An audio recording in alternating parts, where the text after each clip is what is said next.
নমস্কাৰ। আজি আমাৰ হিউমেন পাৱাৰ ফাউণ্ডেশ্যনৰ তৰফৰ পৰা আপোনাৰ জন্মৰ দিনৰ দিনা আমাৰ হিউমেন পাৱাৰ ফাউণ্ডেশ্যনে আমি এটা সিদ্ধান্ত লৈছিলোঁ, যিহেতু আমি আমাৰ হিউমেন পাৱাৰ ফাউণ্ডেশ্যন 2015 চনৰ পৰা আমি কাম কৰি আছোঁ আৰু আমি এইবাৰ ক্ৰীড়া ক্ষেত্ৰখনত আমি বেছিকৈ গুৰুত্বটো দিছোঁ। কাৰণ কিয় ক্ৰীড়া ক্ষেত্ৰখনত আহি বহুতো উঠি অহা যুৱক যুৱতী উদিত ল'ৰা ছোৱালীখিনি এটা ভাল পথলৈ যাব ধৰিছে।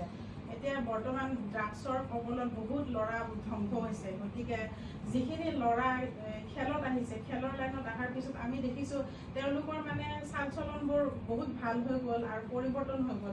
শিক্ষাৰ দিশতো তেওঁলোকে আগবাঢ়ি গ'ল আৰু নিজৰ ভৱিষ্যতৰ কথা চিন্তা কৰা হ'ল। লাহে লাহে কেৰিয়াৰ তেওঁলোকে নিজে বনাব পৰা হৈছে। গতিকে সেইটো কাৰণে ক্ৰীড়া ক্ষেত্ৰখনত আমি সেইকাৰণে বেছিকৈ গুৰুত্ব দিছোঁ।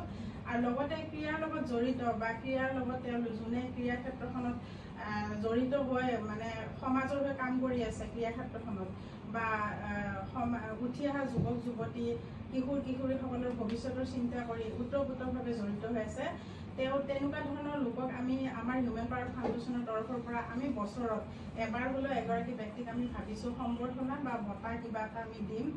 আৰু এইবাৰ আমি আলোচনা কৰিলোঁ, যিহেতু মাননীয় বিষ্ণুৰাম মনিষা ডাঙৰীয়া ক্ৰীড়া ক্ষেত্ৰখনৰ লগত বহুত বছৰ ধৰি জড়িত।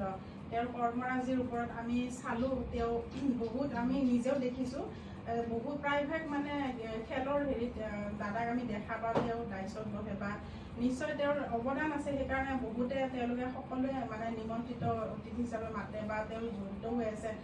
বিশেষকৈ তেওঁ অসম সেৱাসেৱক সন্থাৰ সাধাৰণ সম্পাদক হিচাপে কাম কৰি আছে। আমাৰ NGOৰ তৰফৰ পৰা আমি ভাবিলোঁ আপোনাক আমি এটি বঁটা প্ৰদান কৰোঁ। আমি হিউমেন পাৱাৰ ফাউণ্ডেশ্যনৰ আপুনি জানে আমি নিজে চবে 3-4জনেহে আমি কাম কৰি আছোঁ, বাকীখিনি তেনেকুৱা নাই। তথা আমি সৰুকৈ আপোনাক ইমান ডাঙৰকৈ আমি নোৱাৰিলোঁ, আমি সৰুকৈ আপোনাক এটা ক্ৰীড়া বন্ধু বুলি আমি বঁটা এটা প্ৰদান কৰিব বিচাৰিছোঁ। আৰু এই বঁটাটো প্ৰদান আমাৰ হিউমেন পাৱাৰ ফাউণ্ডেশ্যনৰ মেম্বাৰখিনিয়ে কৰিম। প্ৰথমতে এখন চেলেং চাদৰেৰে সম্বৰ্ধনা জনাব আমাৰ প্ৰেচিডেণ্ট বিদ্যায়ন্তী বাইদেউ। মমিতা আনি দি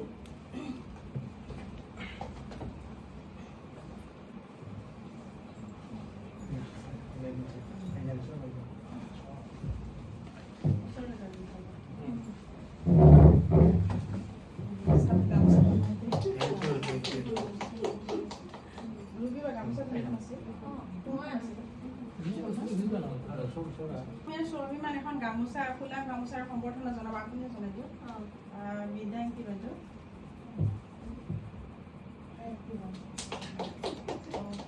এইবাৰ অসমৰ স্বাভিমান জাপি দি সম্বৰ্ধনা জনাব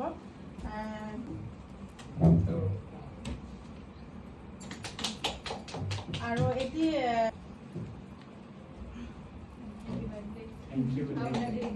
লগতে এটা এল'ভেৰা গছ পুলি প্ৰদান কৰিলোঁ মই নিজে।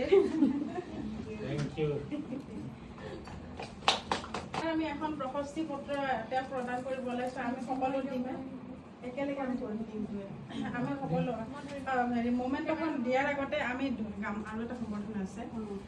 দাদাৰ সুযোগ্য পত্নী আৰু সুযোগ্য সন্তান তেওঁলোককো আমি এখন গামোচাৰে সম্বৰ্ধনা জনাব ওলাইছোঁ। এইখন দি দিয়ক বিদ্যা বাবু, ৰবিবা হ'লেও দিয়ক বাইদেউ।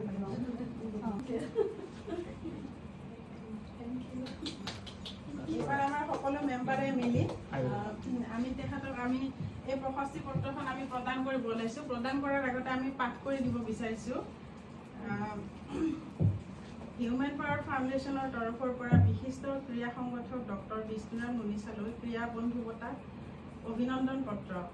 ডক্টৰ বিষ্ণুৰাম মনিষা, হে শহীদ, সৰ্বপ্ৰথমে হিউমেন পাৱাৰ ফাউণ্ডেশ্যনৰ তৰফৰ পৰা আপোনালৈ জন্মদিনৰ হিয়া ভৰা উল্লেখ জনালোঁ। 1967 চনৰ 14 জুলাইৰ এক শুভক্ষণত ধৰাৰ বুকুলৈ আপোনাৰ আগমন ঘটিছিল। সেইদিন ধৰি আপুনি আজি পৰ্যন্ত অতিক্ৰম কৰিলে জীৱনৰ 59টাকৈ বসন্ত। সৰুৰে পৰা ক্ৰীড়াসুলভ মনৰ অধিকাৰী হৈ খেলা ধূলাৰ মাধ্যমেৰে জীৱনক উদযাপন কৰিছে আপুনি। ৰাজ্যৰ লগতে দেশৰ বিভিন্ন ক্ৰীড়া সংস্থাৰ সৈতে জড়িত হৈ আপুনি এগৰাকী সক্ৰিয় ক্ৰীড়া সংগঠক ৰূপে পালন কৰি গৈছে সাগৰ সম দায়িত্ব।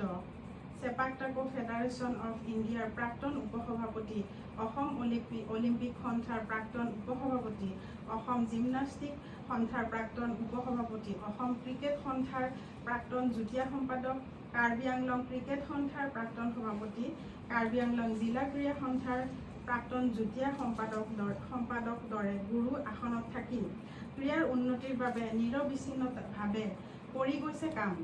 বৰ্তমানেও আপুনি অসমত চেপাক টাকো সন্থাৰ সাধাৰণ সম্পাদকৰ আসনত অধিষ্ঠিত হৈ চেপাক টাকো ক্ৰীড়াৰ প্ৰচাৰ প্ৰসাৰৰ বাবে গ্ৰহণ কৰিছে বহু পদক্ষেপ। অসমৰ খেলুৱৈ, প্ৰশিক্ষক, অভিভাৱক, ক্ৰীড়া সংগঠক সকলোৰে বাবে অন্যতম এক চিনাকি নাম ডক্টৰ বিষ্ণুৰাম লুনিচা। প্ৰায়বিলাক ৰাজ্যৰ ক্ৰীড়া অনুষ্ঠানতে আপোনাৰ উপস্থিতি অগ্ৰজ অনুজৰ বাবে এক সাহসৰ প্ৰতীক।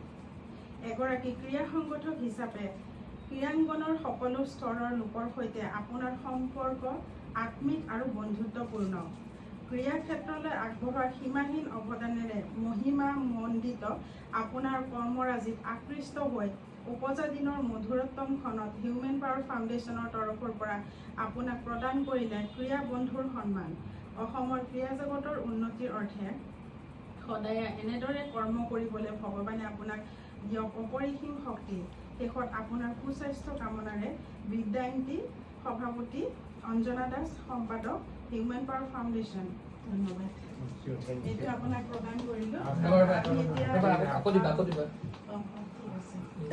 বিদ্যা বা এফালে এজনী যাওক, আপুনি এফালে যাওক, মিলাই লওকচোন, মিলাই লওক। আৰু হেৰি